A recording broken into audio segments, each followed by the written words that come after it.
घाटकोपरमध्ये संघटनेचं त्या ठिकाणी त्यांचं काम जे चालू आहे त्या कामाच्याशी आपण देखील संघटित व्हायला पाहिजे असा विचार देखील माझ्या मनामध्ये आला म्हणून हा घेतलेला कालपर्यंत तिकडे बैठकीत होतात मात्र तोपर्यंत वाटलं नव्हतं का की आज खरं तर उमेदवारी भरायला फक्त 40च राहिले तेव्हा अगोदर तुम्हाला हे सगळं माहित पडलं?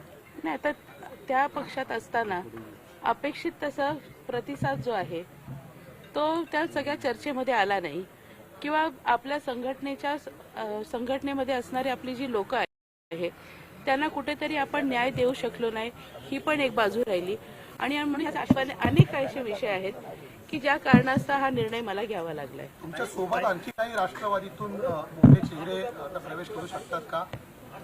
नाही, आम्हाला माहिती नाही. राष्ट्रवादी काँग्रेसमधून अनेक जण खरं तर संघर्ष केलेला आहात, भाजपच्या विरोधात देखील रस्त्यावर अनेकदा उतरलेला आहात. आज स्वतः भाजपमध्ये पक्ष प्रवेश केलेला आहात, नेमकं काय वाटतंय? बघा, आम्ही शेवटी राजकारण जे करतो हे विकासासाठी करतो. आपला मतदारसंघ त्या ठिकाणी विकसित व्हावा आणि त्याचबरोबर आपल्या मतदारसंघामध्ये राहणाऱ्या सर्व लोकांना अपेक्षित होणारी कामं जी आहे ती झपाट्याने व्हावे यासाठी आम्ही लोकप्रतिनिधी म्हणून प्रयत्नशील असतो.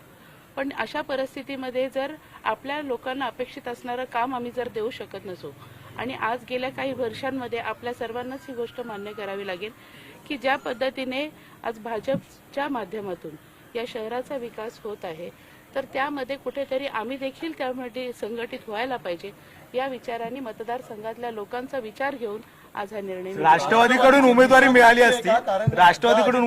असती तर त्यांच्यासोबतच पुण्यामध्ये सुद्धा युतीची चर्चा सुरू झालेली होती.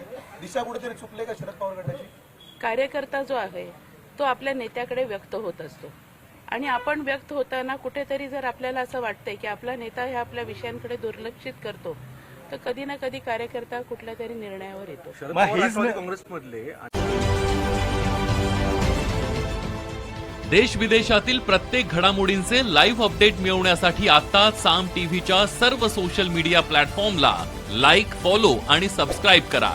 तसंच सर्व नोटिफिकेशनसाठी बेल आयकॉन प्रेस करायला विसरू नका.